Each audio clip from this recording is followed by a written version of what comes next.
Yeah. Yeah, that's right. She always talked to me about science fiction stuff that she liked, and she gave me a good background on the Lord of the Rings.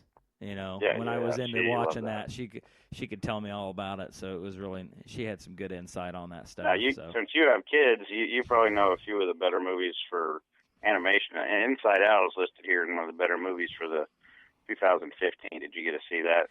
I know my kids did. They went and saw it with friends. I'm pretty sure they did, or my wife, and I didn't get to see it, but I heard it was good. I heard it was a good movie. Yeah, I heard it was very, very creative. And I'll tell you a good movie that I saw uh, that it's been a couple years out, but Maze Runner was pretty good, and it didn't get a lot of acclaim or anything. It's kind of like an Insurgent, kind Yeah. of like Mockingjay, kind of like that trilogy based And on and it. Phil's the one that got me on those, and actually my brother Darren Uh-huh. got me on those, and he said it was just good reading, and so I read the whole trilogy, and the first one was pretty close to the book. The second one, the Scorch Trials, Yeah. nowhere near the book. Unbelievable. Phil and I walked out of the theater, and I was like, "Did I read the wrong book?" Yeah. I But mean, did you guys like it? Did you guys like Scorch Trials? it was the Scorch Trials was the first one was okay. The second one, the Scorch Trials, was not very well done. Yeah. Okay. I was pretty upset Because actually.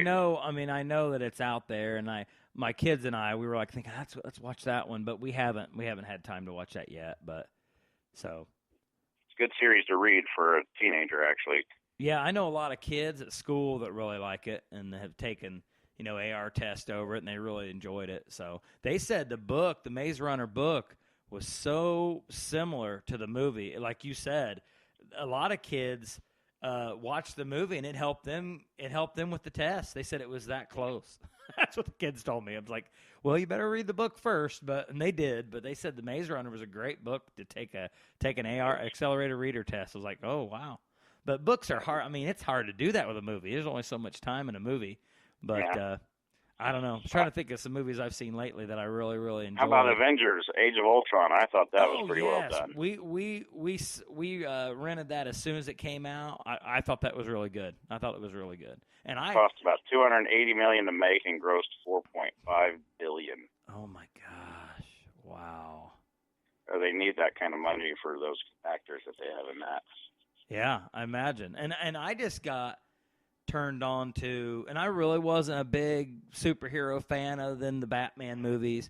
But I started watching I watched the first X-Men. Then I watched the last X-Men that just came out, and then I recorded all the X-Men's in between because I got my Direct TV contract. I got free pay channels for 3 or 4 months. So I was Oh, nice. recording everything I saw that I wanted to see in the future. So I have tons of stuff recorded that I may still watch. But I've got X-Men 2 and then X-Men the third one, and then I don't mind those. I like those also. Yeah, that was a comic series that I read a lot when I was young. I mean, you could get in if you want to talk about comic book movies compared to comics. Chris is the man to talk to, but he hates most of them Oh, because really? because they do production value and also to get people that aren't Oh, comic book yeah. fans to watch it. You can't go along with the comic books all the time, and that's been part of the problem. And especially when they do DC comics, he said they just haven't done them right. Yeah. They're trying to catch up. Yeah, They're trying to get to the Justice League, kind of like the Avengers for the Marvel comics. So they did one of each of them and then brought them together, which was smart. And of course, DC's trying to catch up with them to go towards the Justice League, but they have to have that Superman versus Batman. I'm kind of curious how that's going to be with Ben Affleck as Batman. I saw that trailer and I was like, man, I did like Christian Bale's Batman though. Phew. But Yeah, I liked him and then they changed, and I know the first Batman. Who was it? Who was the Batman character? the very first one, Keaton, That's right. That's right. Michael Keaton, and then Val Kilmer. I like the other. I like the other ones with Christian Bale a lot better than the first three. The Oh yeah, first three well, were good, but it's a different time they, period too. yeah, definitely a different time period, and also directing. What's his name? Christopher Knight. Uh-huh. Christopher Nolan's the one that did the production, directed that trilogy. It just made Batman what he is now. now for most of our culture or society. And I don't know why that just got me thinking about. There's another movie besides Star Wars that J.J. Abrams made. It's going to be out this few months or soon. Do you know what that one's called? I can't remember what it is, but I think it's kind of science fiction, future based. I think I'm trying to think what it is. 10 Cloverfield Lane. Okay, that's it. Yes, that looks. And he produced it. He didn't direct it. it. Okay. Because that's one that looks good to me. I'd like to see. Yeah, it's John. What's that big guy's name? Roseanne Barr's ex-husband. Okay. Yeah, I can't think of it either for the life of me. He's hilarious. But yeah, that looks kind of interesting. I'm guessing it's more of a nuclear war type thing. Yeah. Or something that's going on out there. But J.J. Abrams he's the best director out there right now. Yeah, he's awesome. I love, and you got me on this kind of. You were trying to convince me that the Star Trek movies were good, the new ones, and I was like, you know, and then I started watching them, and this last one I watched, I absolutely loved it. When Spock, it shows how Spock dies, I think, or comes back. I loved it. My wife and I, we absolutely loved it. We can't wait for the new one to come out this year. Can't wait. And it's only.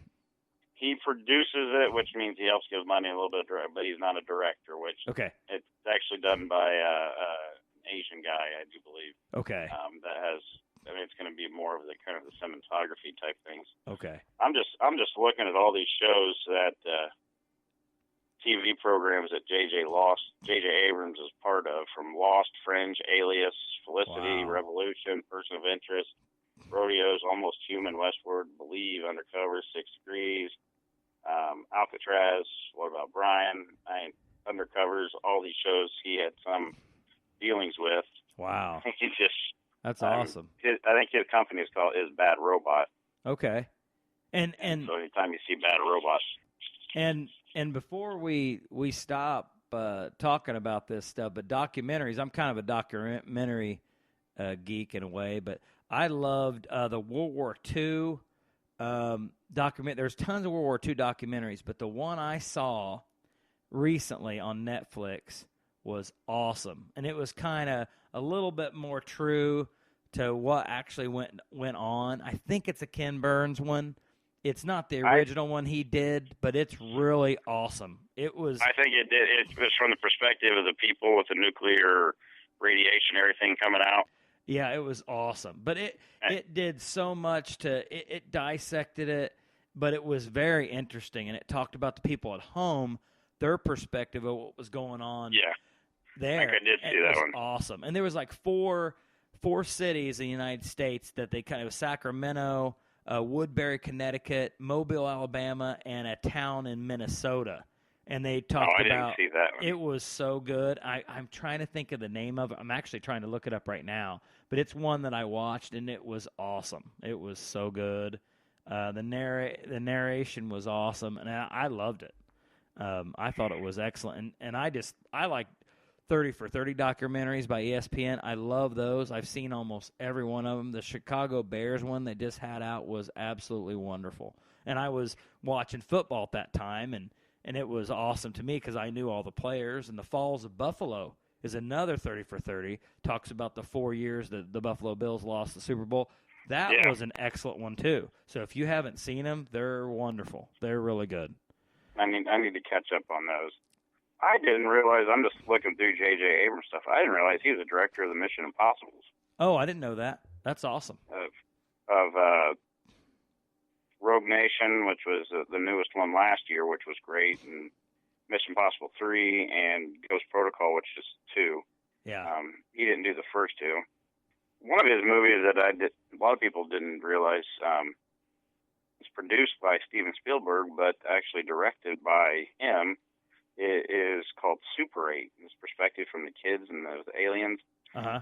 Where they're trying to make a movie and they catch a train crash and an alien is released that the government was covering up and everything.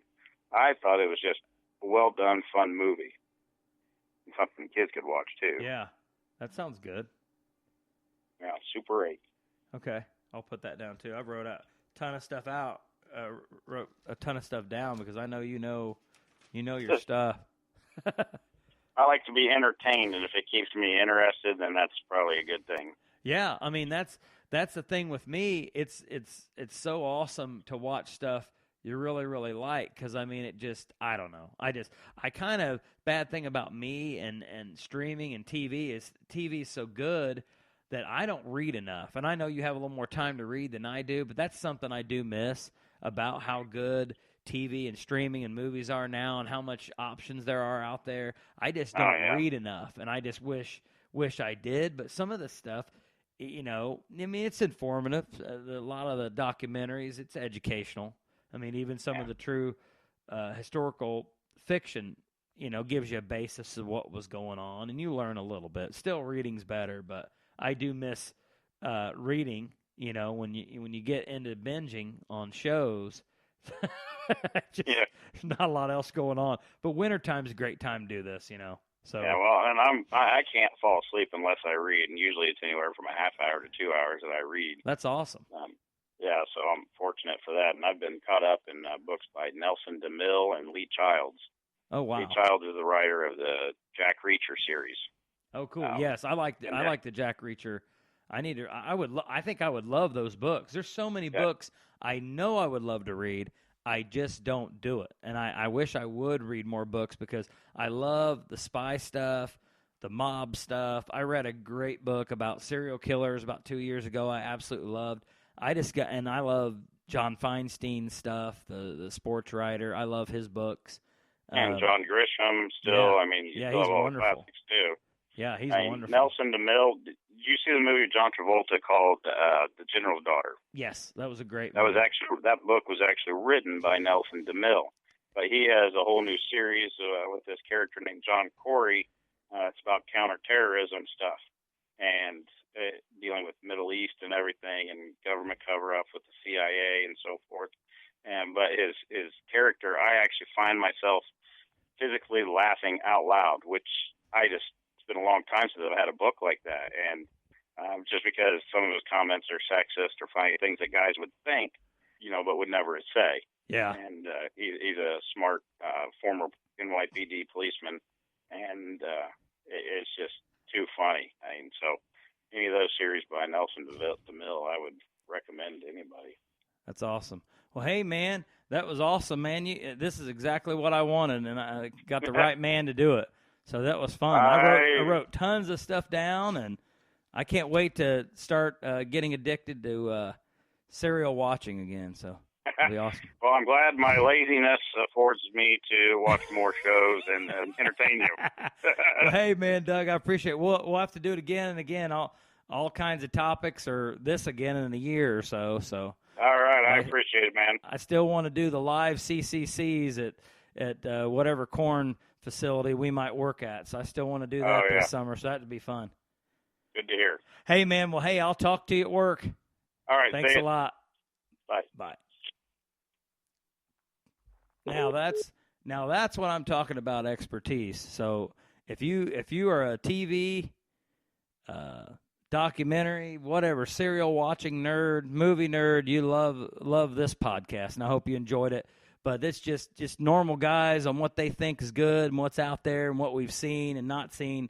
But it was very, very informative, because he always watches, you know, a lot. He has more time to watch. He's a bachelor, watches a lot more shows than I do, so it's always good to hear what he thinks about TV. I don't always agree with him, but most of the time, what he's told me, I've tried and I've really liked. So thanks to Doug, good buddy of mine. I work with him in the summer. I also work with him as a teacher. So great guy, and has a lot of knowledge, and a really smart dude. So I really appreciate him coming on. All right, probably I think next podcast I'm going to have a coroner / policeman talking to me here in the next few podcasts. I'm not sure about the next one, but I'm going to try to get him on. That should be a neat one. And also I want to talk about, I'm going to do some ranting about what's wrong with the world, and, you know, some of the stuff that's what's right with the world. We got to balance that out a little bit too. But what's wrong with the world is going to be probably the next podcast, if not the coroner policeman chat. So, but I'm excited about doing the next few, and I'm really glad I did this one today, because it's cold. It's I don't know when you're going to hear this, if you hear it anytime soon, you're going to know it's